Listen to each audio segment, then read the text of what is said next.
Representative हूँ।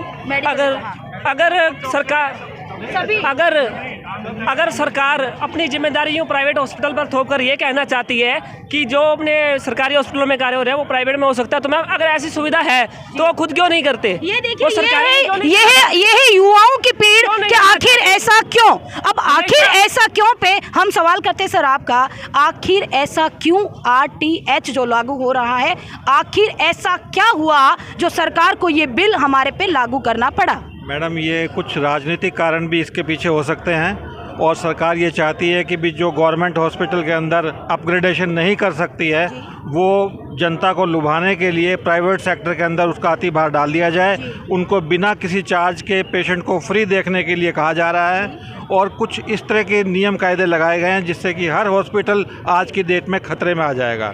Private जी नमस्कार sir, आपका नाम जानना चाहेंगे और आखिर क्यों ऐसा मुद्दा उठा? मैं doctor CS Modi, general secretary Akhil Rajasthan Rajya Sevarat चिकित्सक संघ।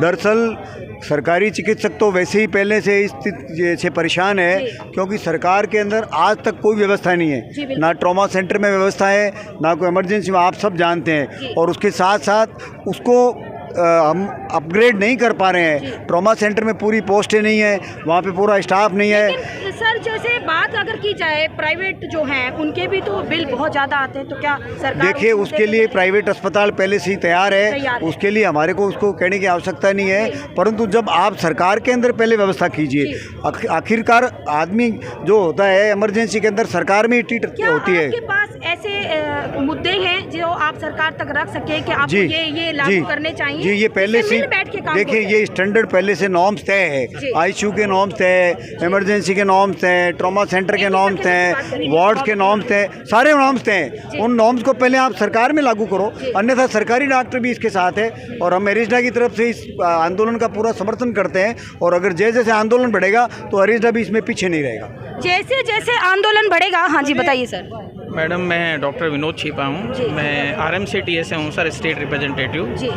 एक्चुअली में madam, health is a state subject. जी बिल्कुल, ये जिम्मेदारी सरकार की है और जो इन्होंने हेल्थ की स्कीम लाई है उसमें पूरे गवर्नमेंट सेक्टर सपोर्ट में है, प्राइवेट सेक्टर भी इनकी स्कीम चला रहे हैं जी।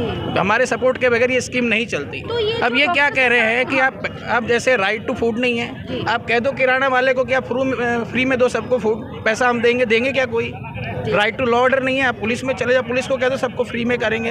राइट टू जस्टिस है, आप कहो सारे वकीलों को कि आप फ्री में सबका केस लड़ो, क्या कह रहे हैं ये? केवल डॉक्टर ही है जो इनकी जो ड्रीम स्कीम है गवर्नमेंट की, राइट स्कीम के अंतर्गत पेशेंट को फ्री देखेंगे। ये नहीं, ये कह रहे हैं फ्री देखो, आप पैसा हम बाद में करेंगे। बाद में कौन करता है? अच्छा, आप फ्री में देखिए और हम जो उसका पैसा है आपको बाद में, ये जो इनका ड्रीम प्रोजेक्ट है डॉक्टर ही चला रहे हैं। बात हो गई, ये तो एक तरीके से उधारी हो गई कि तुम मेरा ये काम, उधारी भी नहीं है, इसका कोई क्लॉज नहीं है, एक भी क्लॉज डाला नहीं है कि उसका पुनर्भरण कौन करेगा। अच्छा, ये है ही नहीं। आप इमरजेंसी में मरीज आया, उसका आप इलाज कीजिए, उसका पुनर्भरण करेगा, कुछ भी नहीं डाला हुआ।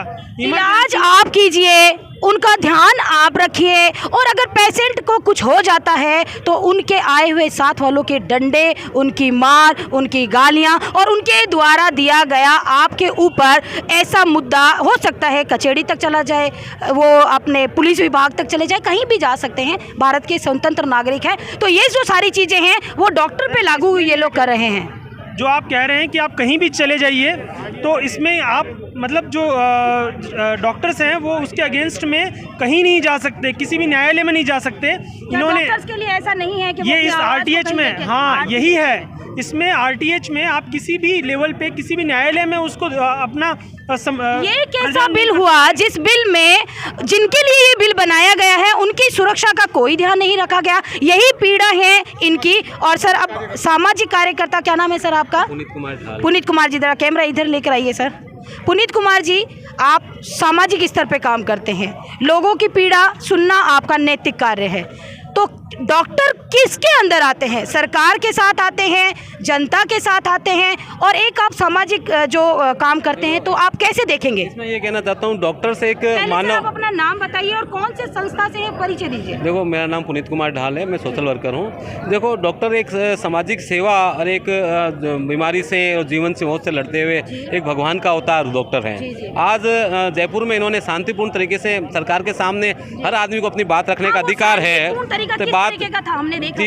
इन्होंने तो ये कर रहे थे, लेकिन जो कांग्रेस सरकार ने जो कुठारा का जो लाठीचार्ज जो किया है ना, और दमन करने की नीति के साथ में वार्ता कर सकते थे, बात सकते थे, वो बहुत दुर्भाग्यपूर्ण है, गलत मानता हूँ इसको। सामाजिक कार्यकर्ता हैं, तो कैसे इन डॉक्टर्स का सपोर्ट करेंगे? क्या आप देखो, मैं तो कहता हूँ कि सही मुद्दों पे जनता को खुद को अनुशासन करके इनके साथ आना चाहिए। अगर जहाँ तक अगर इनकी लड़ाई सही है तो इस पे अवलोकन करना चाहिए कि आज सभी अभी डॉक्टर का ये कैंडल मार्च रहा, तो क्या आपके जो सामाजिक स्तर पर आपके जो रिलेशन है वो आगे आकर के इन डॉक्टर्स के साथ में खड़े होंगे? देखो, अभी तक क्या है कि देखो ये संघर्ष कर रहे हैं, हमारा साथ है, इनके बिल्कुल है, हम उनका पूरा सहयोग करेंगे।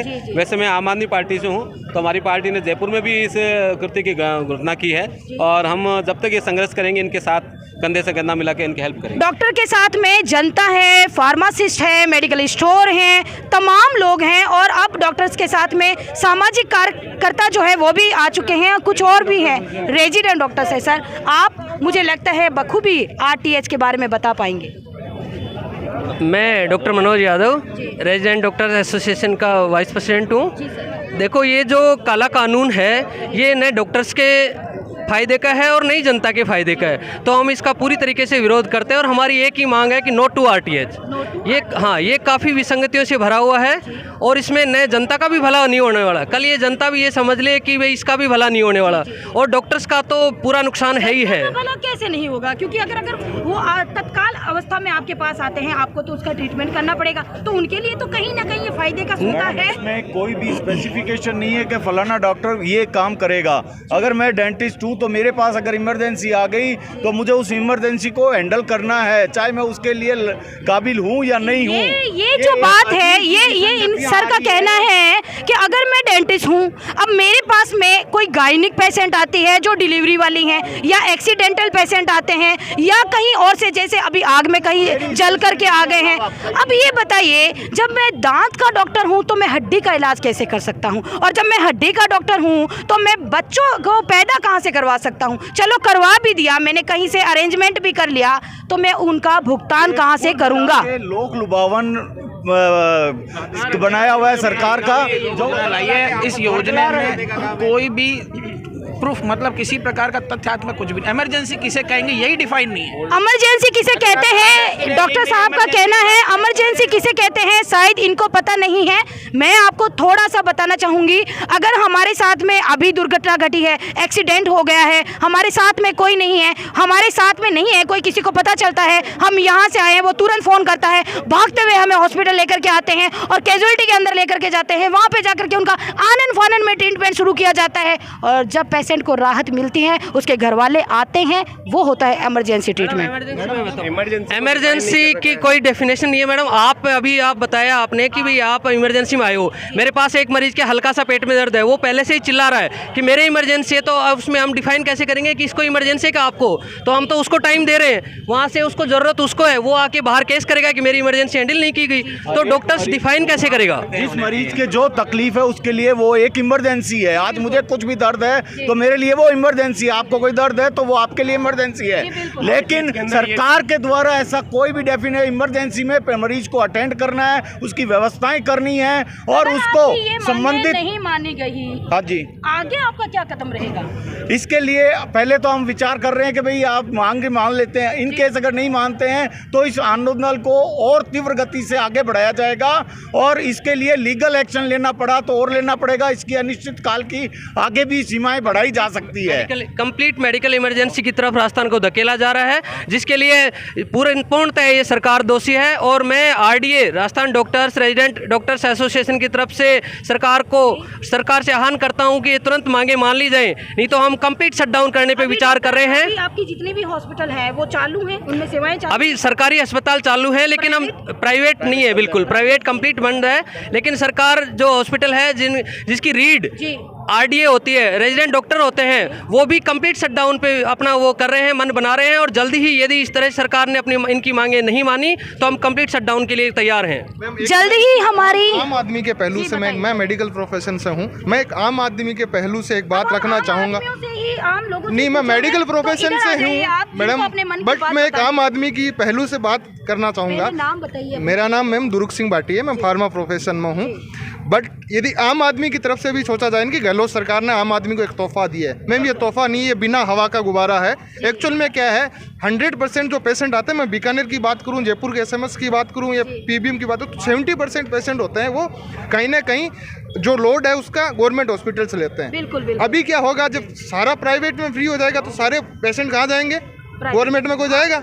नहीं जाएगा। तो इतनी व्यवस्था, इतनी सुविधा, उसको हैंड टू हैंड जाते ही एक हॉस्पिटल में, प्राइवेट हॉस्पिटल में ऑन एन एवरेज 300 पेशेंट जाते हैं। जैसे ही फ्री होगा 3000 जाएंगे, उनको इलाज कैसे मिलेगा 3-3 को? सोच के 3,000 लोगों को कैसे इलाज मिलेगा, वो कैसे मैनेज कर पाएंगे, ये है इनके मन की। जो गाइडलाइन है ना, सही तरीके से न्यायपूर्ण नहीं है। और ये जाती हुई सरकार है, ये जुमले बिना गुब्बारे के, हवा के गुब्बारे फेंक रहे हैं। इन धरातल पे इनको सिस्टमेटिक तरीके से जाती हुई सरकार है, इनका ये कहना है। गुब्बारा भी बता रहे हैं, आप क्या बताना चाहेंगे? मैडम, मैं कहना चाहूँ, एक इसमें दिया गया है कि इमरजेंसी में अगर मरीज की डेथ हो जाती है तो उससे कोई पेमेंट नहीं लेना चाहिए, बल्कि अगर 75% मरीज रिकवर हो सकता है, 25% रिकवर हो सकता है, उनको लगता है कि रिकवर हो जाएगा, लेकिन डॉक्टर ये रिस्क लेगा नहीं क्योंकि इसका पेमेंट नहीं मिलेगा। कल को ये चला गया तो उसमें जो डेथ हो रेट है वो ज़्यादा जाएगी। डॉक्टर उसको लेने से मना करेगा कि कल को ये चला गया तो मेरा पैसा आएगा नहीं, इसलिए वो उसका इलाज। कल को ये चला जाएगा, कल को पेशेंट के जो साथ वाले चले जाएंगे, अगर ये लोग चले जाएंगे तो कैसे हमारा पेमेंट आएगा? ये भी स्वार्थ आ रहा है कहीं ना कहीं, और अपना हक भी आ रहा है कहीं ना कहीं। आप बीकानेर पैरामेडिकल यूनियन अध्यक्ष ओम प्रकाश भाटी, मैं पूर्ण समर्थन देता हूँ इनको, डॉक्टर वगैरह को, और ताकि मेडिकल एकता साबित हो सके, इसलिए हमारे लैबों का पूर्ण समर्थन है। देखिए, लैब टेक्नीशियन जो है वो साथ में है, लैब भी साथ में है, प्राइवेट भी साथ में है, सरकारी भी साथ में है, आम जनता भी साथ में है, सामाजिक कार्यकर्ता भी साथ में है। कहीं ना कहीं सब एकता का परिचय दे रहे हैं और बस वो यही कहना चाहते हैं तमाम डॉक्टर्स, इस बिल को या तो सही तरीके से लागू किया जाए, डॉक्टर के बारे में ध्यान रखा जाए, हॉस्पिटल के बारे में ध्यान रखा जाए, और अगर आप ऐसा नहीं कर सकते हैं तो ये बिल जो है उसको खारिज कर दिया जाए। मरुसमीक्षा न्यूज़ चैनल से मैं नीतू आचार्य, जय हिंद।